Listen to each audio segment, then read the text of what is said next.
بالله من الشيطان الرجيم.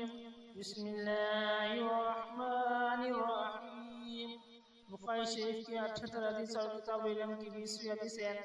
قال حدثنا ابو القاسم خالد بن خليل قال حدثنا محمد بن حرب قال الأوزاعي قال اخبرنا الزهري عن عبيد الله بن عبد الله اخبره عن ابن عباس انه تمارى هو والحر بن قيس بن حصن الفزاري في ساحل موسى.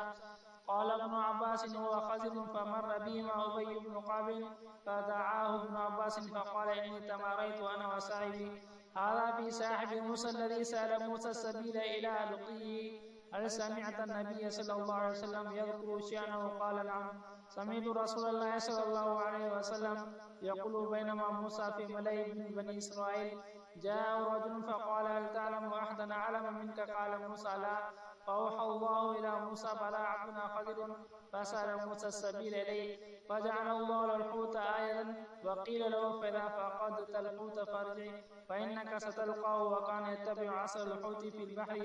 فقال موسى فتاه أرأيت إذا أوينا إلى الصخرة فإني نسيت الحوت وما أنساني إلا الشيطان أن أذكره. قال ذلك ما كنا نبغي. فارتد على آثارهما قصصا فوجد خضرا فكان من شأنهما الذي قص الله عز وجل في كتابه. عبداللہ بن عبداللہ خبر دی کہ ایک مرتبہ عبداللہ بن عباس رضی اللہ عنہ حور بن قیس بن حصن الفزاری نے اس بات پر بحث چھڑی کہ حضرت موسیٰ علیہ السلام کے ساتھی کون تھے. ابن عباس رضی اللہ عنہ نے فرمایا وہ خضر علیہ السلام تھے. اتنا ابی بن کعب رضی اللہ عنہ وہاں سے گزر رہا تو عبداللہ بن عباس رضی اللہ عنہ نے فرمایا ہم دونوں میں یہ بحث چل پڑی کہ موسیٰ علیہ السلام کس کے پاس گئے تھے اور کس سے ملنے کا انہیں راستہ پوچھا تھا. کیا آپ نے اس بارے میں نبی صلی اللہ علیہ وسلم کو سنا ہے؟ انہوں نے کہا جی آپ سنا ہے. نبی صلی اللہ علیہ وسلم نے فرمایا کہ ایک مرتبہ موسیٰ علیہ السلام بنی اسرائیل کی ایک جماعت نصیحت فرماتے کہ ایک شخص نے آپ علیہ السلام سے پوچھا ہے کیا آپ کسی ایسے شخص کو جانتے ہیں جو آپ سے بھی زیادہ علم رکھتا ہو؟ تب موسیٰ علیہ السلام جواب دیا نہیں میں نہیں جانتا کہ مجھ سے بھی زیادہ کسی کے پاس علم ہے. اللہ تعالیٰ نے فرمایا ہمارا ایک بندہ خضر ہے جو آپ سے بھی زیادہ علم والا ہے. موسیٰ علیہ السلام نے عرض کی میں اس سے کیسے پوچھوں گا؟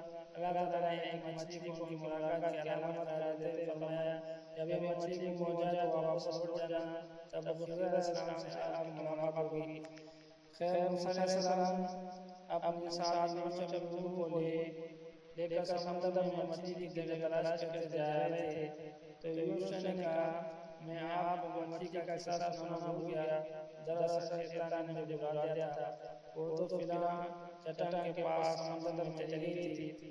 موسیٰ علیہ السلام نے فرمایا ہمیں اسی جگہ کی تلاش تو تھی لہذا دونوں واپس پلٹے اور اسی مچھلی والی جگہ خضر علیہ السلام سے ملاقات ہو گئی.